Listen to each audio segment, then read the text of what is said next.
I honestly believe, and like a lot of people have said this, and it's so true. On Friday, when there was a protest at the White House for the first time, they put him in the bunker for an hour. So when that leaked, when that information leaked, it made Donald Trump seem weak. So what Donald Trump wanted to do is he wanted to seem strong, like to embolden his appearance to make sure, no, I'm still here, I'm still out here, I'm strong. So what he did is Donald Trump wanted to attack the protesters directly in order to show them that y'all ain't gonna do nothing, y'all can keep me quiet, y'all aren't scaring me. At the end of the day, I'm the boss. So what he did is he purposely told his security agents, like at the randomest time, that he wanted to go across the church. Why? Because knowing that for him to go across the church, they would have to clear the White House. And guess what? Who had to clear the White House? The police, the National Guard, whatever. They had to employ violence to clear the White House, which is a show of direct aggression, well, indirect aggression from Donald Trump towards the protest. So that is what I think he took the photo of. He just wanted to get back at those protesters to tell them that at the end of the day, I'm the commander-in-chief, I do whatever I want, and I don't even have to address any of your issues. And and did you see his excuse for going in the bunker? He said he went there to to check if everything was good. When was the last time? When is the last time that the president inspects a bunker? Like what? He doesn't even know what to look for. I didn't know. I didn't know he was a contractor. Like I didn't know. I didn't. He probably went to trade school, and we don't know. Oh. Inspect the bunker? Like since when is the last time does the president inspect any bunker?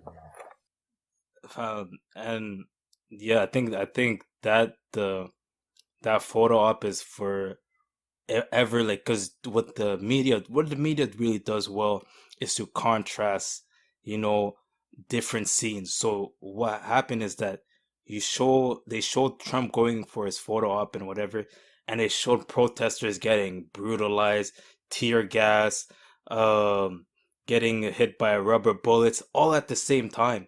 And that is forever gonna be etched in history for what Trump did, because at the end of the day, those people that were there that day it has been widely reported that those people were peaceful protesters, and he brutalized and sent the guard after peaceful protesters, and that really just is gonna hurt him. It's gonna hurt him along the way, and you have to ask yourself, like, what kind of leadership has he shown during this situation? Now, like, what type of leadership has he shown at all? Because it's one thing to send the National Guard because there's looters and there's rioters. There's one thing to send your own military, the U.S. military, after peaceful protesters doing their First Amendment right, which is free speech. They did nothing wrong, and it could be argued. I don't know if it's going to be argued, but those people that were protesting at the White House, that what happened to them could be deemed unconstitutional, because Trump, I believe, to do that he had to use the Insurrection Act. But I think ultimately there's gonna be a case about this that might reach the Supreme Court to see, like, how was this even constitutional to do in the first place? And my objection to what you said is this: it is constitutional. I'm gonna tell you why it's constitutional. Because you need to protect the president at all costs. And if the president wants to walk across the street to the church, you have to clear the area by all means necessary. So in that sense, what Trump did was legal, but it was immoral. As in, there was no reason why you had to brutalize all these people just so you could walk across the street, take a picture in front of a church, then go back.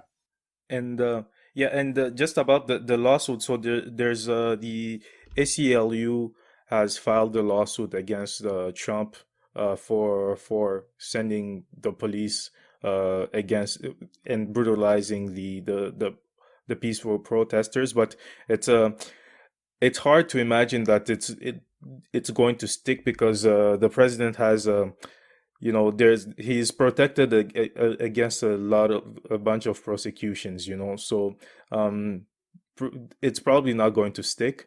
And just to talk about, Ivan, you mentioned the contrast that the media portrays, and this is a good instrument that the media has. You saw Trump walk to the church and hold the Bible, whereas he's whereas Joe Biden, who's going to be facing him in November, went into a church, sat down, and was talking to community leaders in Atlanta, I believe, and you can see the sharp contrast there of someone who just wants to show strength, and when in fact he's not really controlling the situation, and someone who potentially, as the Biden campaign will probably claim, is more wants to hear the community and wants to heal, and as Joe Biden